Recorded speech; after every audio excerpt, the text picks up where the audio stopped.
BA भाग प्रथम की छात्राओं हम लोग राजनीति विज्ञान के अंतर्गत द्वितीय प्रश्न पत्र भारतीय राजनीतिक विचारक के अंतर्गत हम लोग गोपाल कृष्ण गोखले के विचारों को पढ़ रहे थे। आज हम गोखले के शिक्षा पर विचार पढ़ेंगे और गोखले का राजनीति विज्ञान के देश के लिए राजनीति विज्ञान के अंतर्गत क्या योगदान रहा, ये भी हम आज देखेंगे। तो सबसे पहले हम देखते हैं गोखले के शिक्षा पर विचार। गोखले जी ने माना कि राष्ट्र निर्माण के लिए शिक्षा जो है बहुत अनिवार्य है और ये हमारे लिए एक दूसरे के लिए माध्यम भी रहा है। विचारों के आदान प्रदान के लिए एक माध्यम है हिंदी और शिक्षा। दूसरी बात उसमें उन्होंने कहा कि सर्वसाधारण शिक्षित ही नहीं वरन तकनीकी शिक्षा पर भी उनका बल होना चाहिए। वो कहते हैं कि केवल शिक्षित ही नहीं होना चाहिए वरन उन्हें तकनीकी शिक्षा भी दी जानी चाहिए। देश की स्थिति को यदि सुधारना है तो उसमें पवित्र विचार होने भी आवश्यक है। इसके लिए उन्होंने कहा कि सामाजिक चेतना को जागृत किया जाना चाहिए। शिक्षा संबंधी अवधारणा उनकी बहुत व्यापक रही है गोपाल कृष्ण गोखले की, और उन्होंने कहा कि भारत में अज्ञानता और अनभिज्ञता जो है उसके कई कारण हैं। उनके अंतर्गत उन्होंने कहा कि सबसे पहली बात तो ये है कि भारत के अधिकांश लोग जो हैं अपने बालकों को, अपने बच्चों को शिक्षा देना अपना कर्तव्य नहीं समझते हैं। दूसरी बात होती है कि भाई वहाँ पर क्योंकि आर्थिक विषमताएं पाई जाती हैं, आर्थिक अभाव है, धन का अभाव है, धन के अभाव के कारण वो बच्चों को शिक्षा नहीं देते। तीसरी बात आती है कि जो शिक्षा पर क्योंकि उस समय ब्रिटिश का शासन था, तो ब्रिटिश सरकार का शिक्षा के प्रति बहुत उदासीनता थी और उपेक्षापूर्ण व्यवहार रहा। इस कारण भी शिक्षा का प्रचार प्रसार नहीं हुआ। अब हम देखते हैं कि जो शिक्षा व्यवस्था उस समय थी तो गोखले ने उसमें कुछ अपने सुधार भी सुझाए। सबसे पहली बात उन्होंने कहा कि सभी को निःशुल्क एवं अनिवार्य शिक्षा होनी चाहिए। जैसा कि आज आप लोग देखते हैं कि हमारी जो व्यवस्थाओं में, योजनाओं में सबसे पहली बात आती है कि हर बच्चे को 5वीं तक यानी प्राथमिक शिक्षा जो है उसको निःशुल्क एवं अनिवार्य मानी गई है। तो यही बात गोखले जी ने प्रस्ताव रखा और उन्होंने कहा शिक्षा को प्रांतीय विषय के स्थान पर केंद्रीय विषय रखा जाना चाहिए। प्राथमिक शिक्षा निःशुल्क एवं अनिवार्य होनी चाहिए। 6 से 10 वर्ष के बच्चों के लिए होनी चाहिए। अनिवार्य शिक्षा पर जो खर्च है वो 3/4 भाग राज्य का और 1/4 भाग स्थानीय संस्थाएं उसको वहन करें, और एक स्वतंत्र सचिव की नियुक्ति होनी चाहिए जो बाद में गवर्नर जनरल की परिषद में शिक्षा का स्वतंत्र प्रभार रखने वाले एक सदस्य को शामिल किया जाना चाहिए। उक्त प्रस्ताव सरकार ने अनिवार्य शिक्षा देने से उन्होंने कहा कि इस प्रस्ताव से कहा कि सरकार ने कि अनिवार्य शिक्षा देने से अशांति फैलेगी और ब्रिटिश सरकार की जो संभावनाएं हैं वो बढ़ेंगी। इसलिए उन्होंने यह कहकर स्वीकार कर दिया। बाद में गोखले ने भारत सेवक समाज के माध्यम से मद्रास और इलाहाबाद में प्राथमिक शिक्षा संबंधी लीग्स की स्थापना भी की थी। तो ये तो थी निःशुल्क और अनिवार्य शिक्षा। दूसरा सुझाव उनका था नारी शिक्षा। उन्होंने कहा नारी शिक्षा आवश्यक है और आज भी हम वर्तमान में देखते हैं तो नारी शिक्षा पर सबसे ज़्यादा बल दिया जाता है, और प्रत्येक राष्ट्र के जो कल्याण जब होगा तो वो नारी शिक्षा के माध्यम से ही हो सकता है, और ये एक उनका उच्चतम मूल्य भी होना चाहिए। और हिंदू नारी को उसकी अपमानजनक स्थिति से उसको छुटकारा भी दिलाया जा सकता है। तीसरा सुझाव दिया उन्होंने तकनीकी शिक्षा।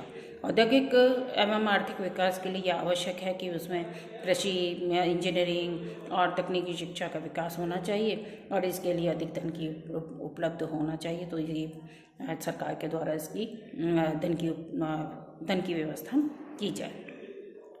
चौथी बात उन्होंने कहा विश्वविद्यालय की स्वायत्तता। उन्होंने ब्रिटिश सरकार जो है ऐसा एक विधेयक लेके आए जिसमें कि विश्वविद्यालय की स्वायत्तता पर और स्वतंत्रता पर प्रतिबंध लगाया गया, और इस विधेयक का गोखले जी ने भरपूर विरोध भी किया। और उन्होंने कहा कि इनका जो विश्वविद्यालय और इनकी स्वायत्तता को ख़त्म करने का एक उद्देश्य ये था कि जिससे कि जो विश्वविद्यालय हैं वो उन भारतीय तत्वों से दूर रह सकें, दूरी हो जाएगी, और साथ ही उसमें जो यूरोपियन प्रोफेसर्स हैं या ब्रिटिश सरकार के जो प्रोफेसर्स हैं उनकी महत्ता बढ़े। इसलिए उस प्रभाव को बढ़ाने के लिए उन्होंने उनकी स्वायत्तता को ख़त्म कर दिया। तो उन्होंने कहा कि इनकी स्वायत्तता, विश्वविद्यालय को स्वायत्तता और स्वतंत्रता दी जानी चाहिए। नेक्स्ट उन्होंने सुझाव दिया कि पश्चिमी शिक्षा का समर्थन किया। उन्होंने कहा कि ये उदार और लोकतांत्रिक विचारों से पूर्ण है और शिक्षा के माध्यम से भारतीयों की अज्ञानता, आडंबर और अंधविश्वास को दूर कर सकते हैं। तो वे भारत में पाश्चात्य शिक्षा प्रचार प्रसार करना चाहते थे।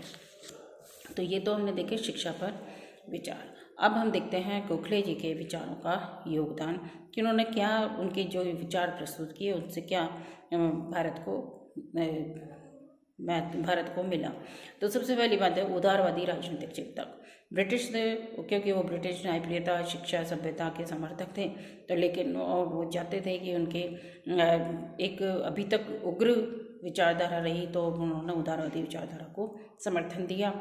और उन्होंने कहा कि केवल इनकी न्यायप्रियता या उनके शासन, उनके निर्णयों को केवल अंधे विश्वास की तरह स्वीकार न किया जाए, भले उन पर तर्क कर ही उनको सोच समझ कर ही स्वीकार किया जाना चाहिए। दूसरा योगदान था राष्ट्र सेवा सर्वोत्तम धर्म माना उन्होंने कहा राष्ट्रीय सेवा धार्मिक सेवा के बराबर है और इसे निस्वार्थ अंतःकरण से देश सेवा में अर्पित किया जाना चाहिए। तीसरा राजनीति का आध्यात्मिकरण। उन्होंने कहा साधन और साध्य जो है वो पवित्र और नैतिक होने चाहिए, क्योंकि नैतिकता और पवित्रता के माध्यम से ही भारत में, देश में नैतिकता और पवित्रता स्थापित हो सकती है। चौथी बात संवैधानिक साधनों का समर्थन। उन्होंने कहा कि हम विरोध कर सकते हैं, बहिष्कार कर, लेकिन हमें संवैधानिक साधनों का प्रयोग किया जाना चाहिए। विरोध जो, यदि हम ब्रिटिश सरकार की नीतियों का या निर्णयों से हम असंतुष्ट हैं या हमारे लिए वो उपयोगी नहीं हैं, तो उसके लिए हम अनुनय, प्रार्थना, समाचार पत्रों, भाषण, विचार और मंच के माध्यम से, विरोध, बहिष्कार के माध्यम से हमें इसका विरोध करना चाहिए। हमें इसमें हिंसक साधनों का प्रयोग नहीं किया जाना चाहिए। नेक्स्ट है राष्ट्रीय एकता अथवा हिंदू मुस्लिम एकता के शिल्प। ये उन्होंने कहा कि राजनीति जो है वह राजनीतिज्ञ को किसी एक संप्रदाय या समुदाय तक सीमित नहीं होना चाहिए, वरन उनकी दृष्टि जो है कैसी होनी चाहिए, जो संपूर्ण देश के विकास पर होनी चाहिए, किसी एक संप्रदाय या समुदाय के लिए नहीं होनी चाहिए उनकी राजनीति। नेक्स्ट है विकेंद्रीकरण का समर्थन। उन्होंने कहा कि जो केंद्रीकरण नहीं होना चाहिए, जिसे कई भागों में बांट देना चाहिए, केंद्रीय, प्रांतीय, जिला और निम्न स्तर पर। फिर आता है निर्गुट विदेश नीति का पूर्वानुमान। उन्होंने कहा कि भारतीय सेना का इस्तेमाल जो है भारतीय सेना की सुरक्षा और सीमा के भीतर होना चाहिए, बाहर नहीं होना चाहिए, यानी वह किसी एक गुट से संबंधित नहीं होना चाहिए। जैसे जापान में भी हमारी सेना का प्रयोग किया गया, तो इसका उन्होंने विरोध किया था। फिर है एक राजनीतिक अर्थशास्त्री राजनीतिक अर्थशास्त्री। गोखले जो हैं एक बहुत बड़े राजनीतिक अर्थशास्त्री थे।